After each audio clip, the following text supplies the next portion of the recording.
नमस्कार, मी ऑथर संगीता देवकर आणि माझ्या ह्या चॅनलवर तुम्हा सर्वांचं खूप खूप स्वागत आहे। आज मी सहज माझ्या मनातलं सलणार एक मी बोलण्यासाठी आलेले आहे। एक आयुष्याचं असं वास्तव मी तुमच्यासमोर मांडणार आहे। आपण बऱ्याचदा असं ऐकतो वाचतो की आयुष्य क्षणभंगूर आहे आणि आहे त्या क्षणामध्ये तुम्ही आनंदाने जगा। पण आपण खरंच विचार केलाय की आपण खरंच तसं जगतो का? आता अहमदाबादमध्ये झालेली विमान अपघाताची घटना आहे। त्या घटनेने हेच सांगितलं आपल्याला की आत्ताचा असणारा क्षण हा अंतिम असू शकतो। उद्या काय होईल माहिती नाहीये। पुढचा क्षण काय तुमच्यासाठी घेऊन येणार आहे हे पण आपल्याला माहिती नसतं। आपण कितीतरी योजना आखलेल्या असतात भविष्याच्या आणि स्वप्न पाहिलेली असतात। आयुष्याची काहीतरी नवीन सुरुवात आपण करणार असतो। खूप काही आपण असं ठरवलेलं असतो, पण नियतीच्या मनात काहीतरी वेगळंच असतं आणि सगळ्याच योजना सगळेच प्लॅन आपले पूर्णत्वाला जातील याचीही शंका नाही आहे। म्हणजेच एकूणच काय तर आयुष्याची गॅरंटी नाही आहे। तर आत्ता जो क्षण आपण जगतोय, आत्ता जो आपल्या हातात आहे तोच खरा आहे असं मानून जगायला हवं। पण आपण काय करतो, नाही हा मला असं बोलला, ती मला तसे बोलले, मग मी का बोलू, मी स्वतःहून का पुढाकार घेऊ, मी का सॉरी म्हणू, तिने बोलायला यायला पाहिजे, ती चुकली तो चुकलंय, असं आपण प्रत्येकाच्या वागण्याचं विश्लेषण करत राहतो। त्याच्यामुळे स्वतःहून कधी बोलायला, कोणाशी समोरच्याला माफ करायला आपण पुढाकार घेत नाही। तर या विमान अपघातामध्ये बघा शेकडो जीव एका क्षणामध्ये निघून गेले। होत्यात नव्हतं झालं, कोणाची स्वप्न अर्धवट राहिली, कोणाचे काही प्लॅन्स असतील, कोणाचं काही चांगलं आयुष्याची सुरुवात होणार असेल, त्यांनी जे सगळं काही ठरवलं होतं, काही तर निष्पाप लहान मुलंसुद्धा गेली की त्यांनी अजून त्यांच्या आयुष्याला सुरुवात पण केली नव्हती।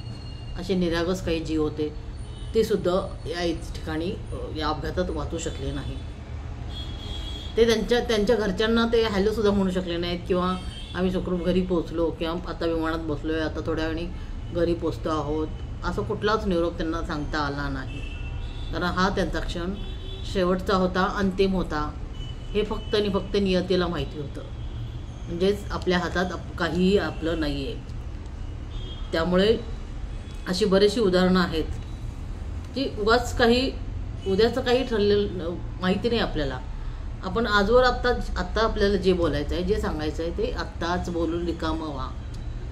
एखाद्याला तुम्हाला माफ करायचं आहे, सॉरी म्हणायचं तर आत्ताच म्हणा, आत्ताच त्याला माफ करा, आत्ताच सॉरी बोला, कारण उद्या येईल का नाही हे माहिती नाही। आत्ता क्षण, आज जी होणारी भेट हेच खरं आहे। एखाद्याला भेटायचं आहे तर आवर्जून लवकरात लवकर वेळ काढून त्याची भेट घ्या। एखाद्या जीवलग मैत्रिणीला भेटायचं आहे, काही सांगायचं आहे मनातलं, तर मनात आले ना तर आत्ताच व्यक्त व्हा, आत्ताच भेट घ्या, कारण उद्याचा क्षण आपला असणार आहे की नाही आहे ही माहिती नाही आहे। त्यामुळं आजच्या क्षणात जगणंच खूप गरजेचं आहे। मग आजचा आपल्याकडे जो वेळ आहे तो तक्रार करत बसायचं की सुंदर आठवणीमध्ये रमायचं का चांगला आनंदाने हा क्षण जगायचं हे आपणच ठरवायचं आहे। कोण कसं वागलं ह्याचं विश्लेषण करत बसायचं नाही, कोणाबद्दल हेवे दावे किंवा तिरस्कार मनात ठेवायचा नाही। त्यामुळं जितकं होईल तितकं आनंदात जगण्याचा प्रयत्न करा। आयुष्यात खूप अडचणी आहेत, खूप ताणतणाव सगळ्यांनाच आहेत, प्रॉब्लेम्स आहेत, पण जर तुम्ही जितकं पॉझिटिव्ह राहाल तितकं त्यातून तुम्हाला मार्ग सापडत जातो बाहेर पडण्याचा। त्यामुळं आजच्या क्षणामध्ये आनंदी राहणं म्हणजे ही खूप मोठी गोष्ट नाही आहे, तर ती अगदी छोट्या छोट्या क्षणामध्ये आनंद घ्यायचा आहे आपल्याला। कधी नुसतं निवांत बसणं किंवा एखादं पुस्तक वाचणं, पाऊस बाहेर पडतो त्या पावसामध्ये भिजणं किंवा त्यासोबत एक चहाचा गरम वापरलेला कप स्वतःसाठी बनवून पिणं, हे छोट्या छोट्या गोष्टींमध्ये सुद्धा खूप आनंद लपलेला आहे। तर तो आनंद शोधायचा प्रयत्न करा। आयुष्य आपलं क्षणभंगूर आहे म्हणून आपण घाबरून नाही राहायचं की त्याची भीती वाटून नाही घ्यायची, कारण प्रत्येक क्षण हा जगण्याचं निमित्त ठरू शकतो। पुढं काय वाढून ठेवलं आपल्याला माहिती नाही आहे, पण आहे हा क्षण आपल्या हातात आहे आणि तो आनंदाने कसा घालवायचा हे आपण ठरवायचं आहे। आज तुम्ही तुमच्या माणसांना एक हाक द्या, आवाज द्या, ते तुमच्यासाठी नक्कीच धावून येतील, तुमच्याशी बोलायला येतील। त्यांना थँक्यू म्हणा, किंवा कोणाला सॉरी म्हणायचं राहिलं तर सॉरी म्हणा. एखाद्याला सॉरी म्हणण्याने आपण काही आपल्याकडे कमीपणा येत नाही, किंवा आपण लहान होत नाही आहे. तर मोठ्या मनाने आपण समोरच्याला माफ केलं तर आपण मोठे होतो. त्यामुळे एखाद्याला मी का सॉरी म्हणू किंवा मी का माफ करू या प्रश्नामध्ये याच्यातच अडकून पडून राहू नका.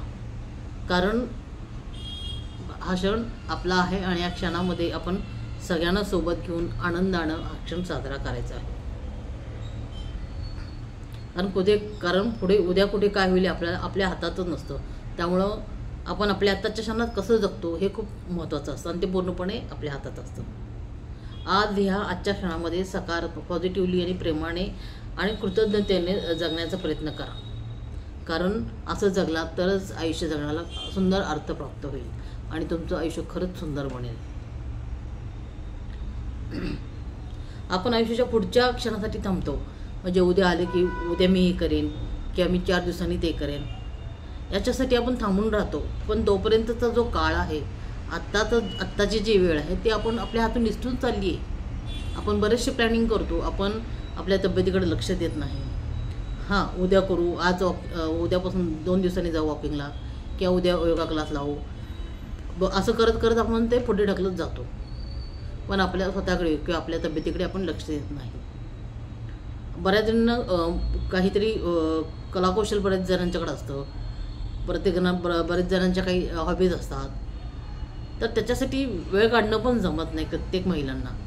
का तर मला हे काम आहे, माझं घरामध्ये काम राहिलं आहे, मुलांचा अभ्यास आहे, मुलांच्याकडे लक्ष द्यायचं आहे. अरे पण आपला पण काहीतरी मी टाईम आहे, आपला पण तो वेळ आहे जो खास आहे.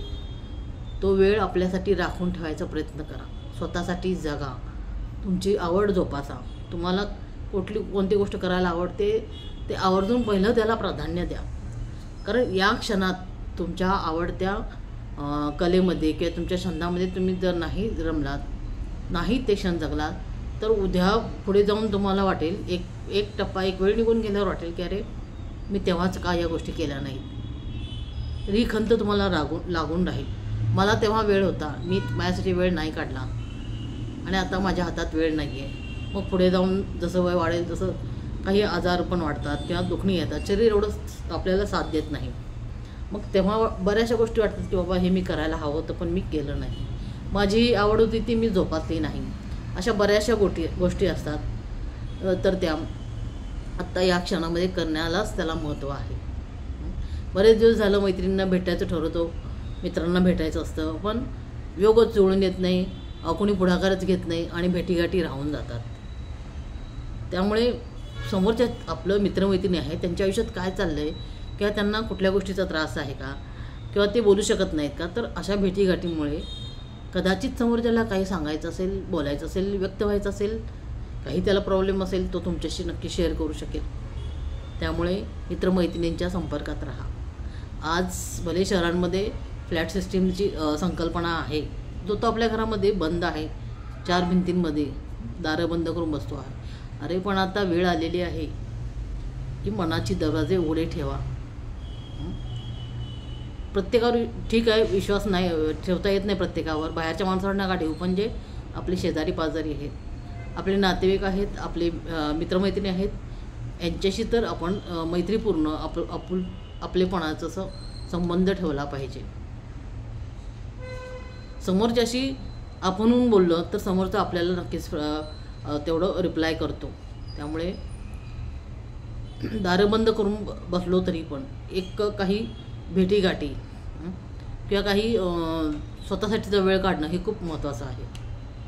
त्यातल्या त्यात स्वतःची आवड काय आहे ह्याच्याकडं आवर्जून लक्ष द्या.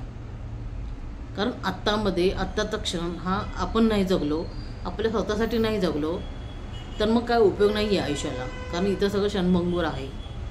त्यामुळं जे आवडतं आहे ते करण्यामध्ये स्वतःचं मन रमवा. कोणाला काही बोलायचं आहे, काही सांगायचं आहे, सॉरी म्हणायचं आहे, ते आत्ताच म्हणून टाका. याच्याने काही आपल्याला कमीपणा येत नाही.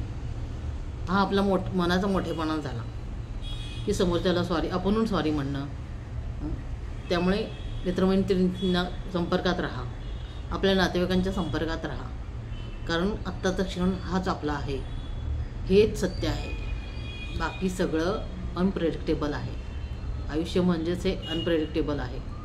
त्यामुळे आत्ताच्या क्षणाचा आनंद घ्या, आनंदाने राहा आणि मनासारखं जगा.